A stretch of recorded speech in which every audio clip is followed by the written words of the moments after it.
What's going on, guys? Mickle here, and in this video, we're going to be covering some extra bullish Ripple and XRP news you need to see. Guys, people always ask me, Mickle, how are you so confident on XRP even when the price isn't doing anything?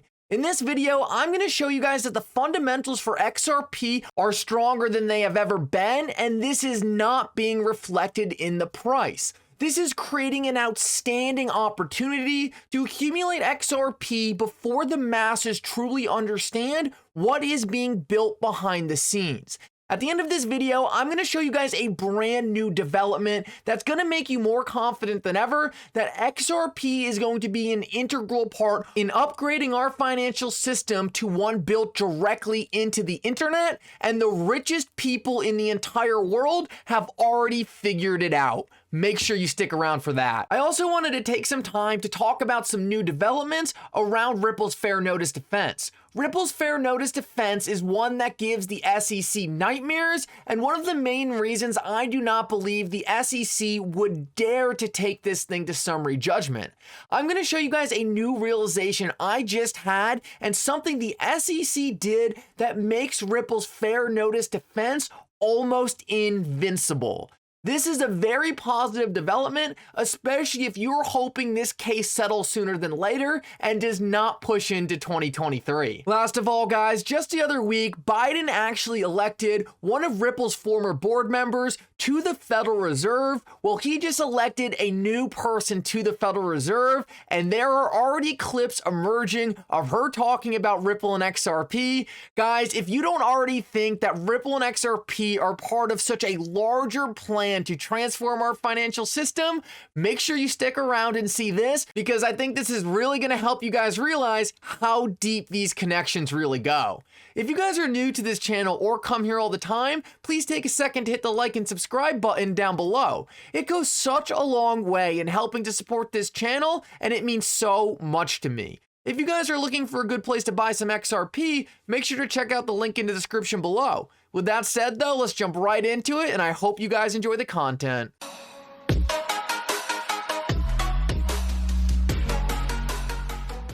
So guys, I want to start this video out with this tweet I put out earlier today because I thought it was pretty telling about this entire situation Ripple as well as XRP holders are in right now. It says Ripple got sued because they did not bribe the SEC and commit fraud. Think about that for a second. It's so ironic right now that Ripple, being one of the most transparent companies in the entire crypto industry, is currently in this high-stakes litigation with the SEC. Every day, I see different scam projects, different projects that will eventually turn into rug pulls, trading freely on the open market, and I can't help to think, how did the SEC choose to attack Ripple when there are such easier cases out there? You even have projects like Ethereum who very clearly went against everything the SEC said not to do and still got a free pass simply because they paid off the regulators.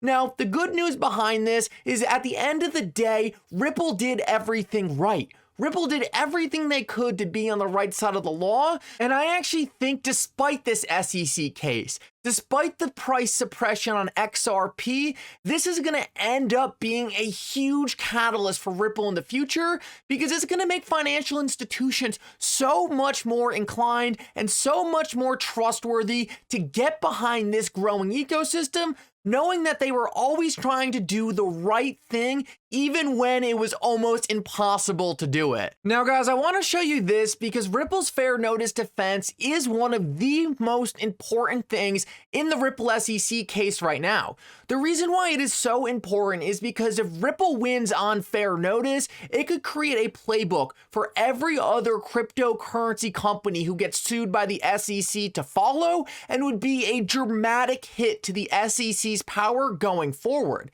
That means that if the SEC is concerned about Ripple's fair notice defense winning at summary judgment, they are highly unlikely to let this case go to summary judgment and are much more likely to actually try to reach a settlement with Ripple before summary judgment occurs.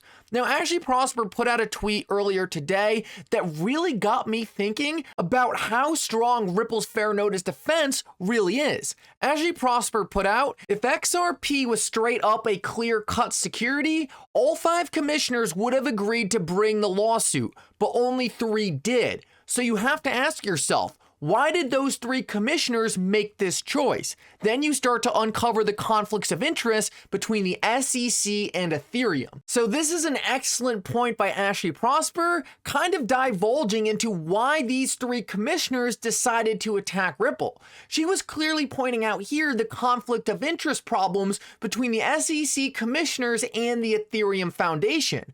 But when she put out this tweet, I was actually taking and looking at this in a different direction. So I responded, the fact that the SEC did not unanimously decide to sue Ripple inherently proves that there was a lack of clarity / fair notice. If Ripple was clearly and obviously committing a securities violation, why would the decision not be unanimous? And this is such a critical question that needs to be answered.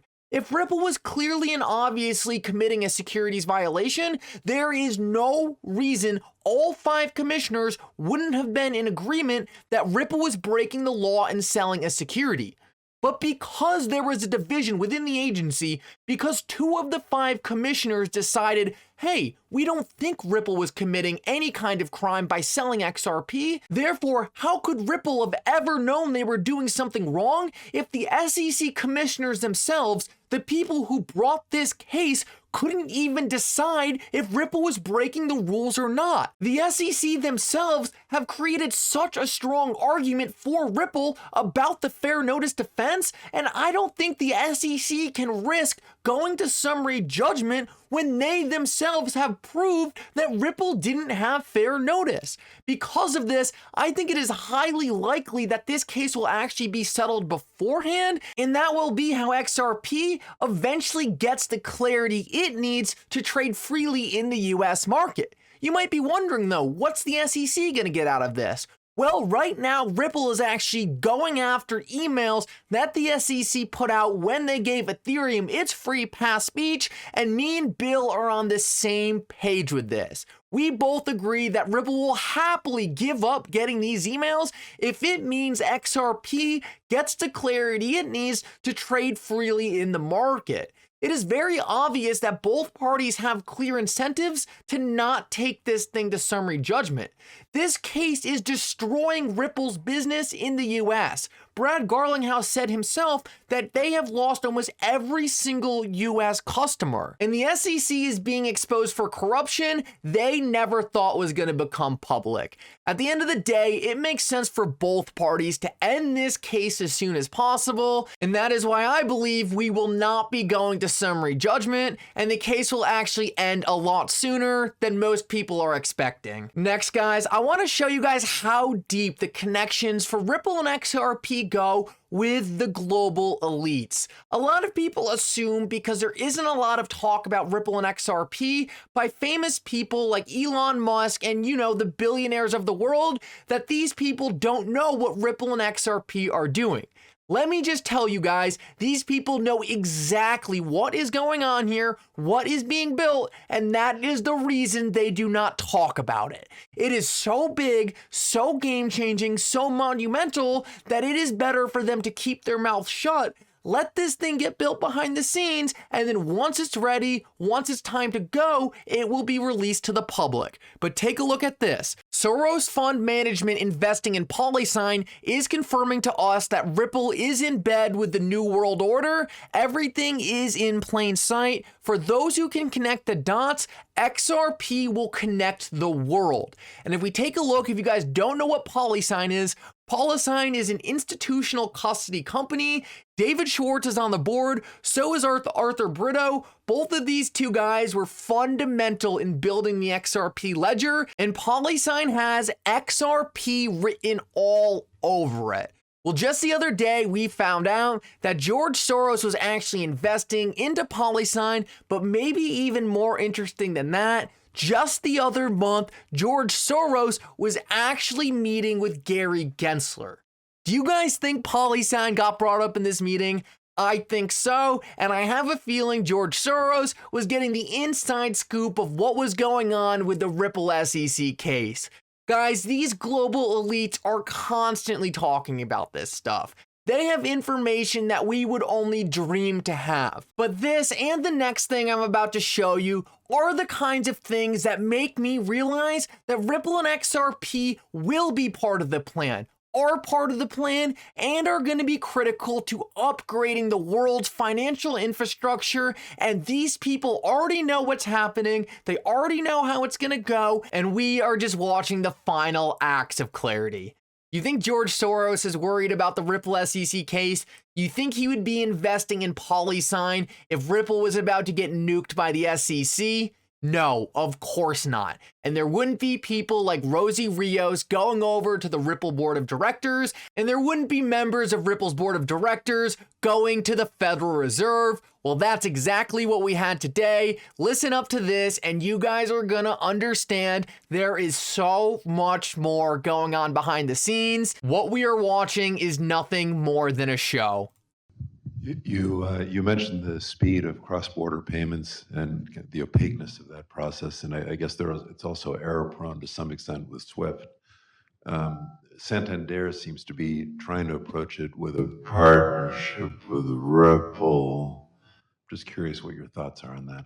So I do think that of the use cases out there, cross-border is one of the most compelling. We know that intermediation chains cross-border are long and quite opaque, and they're slow, and they can be quite costly. So my sense is that technology with the appropriate safeguards could make a material impact and likely will. And it may well be through a partnership model. I don't want to pronounce on any particular approach, but there are a variety of partnerships out there that are trying to innovate and to reduce frictions and increase transparency for those cross-border transactions. In my sense, I'm fairly optimistic that there are some good solutions out there that don't necessitate a global stablecoin. If this doesn't let you know that Ripple has always been part of the plan, I don't know what will. Guys, thank you so much for coming. I hope you enjoyed this update. And for now, Mickle out.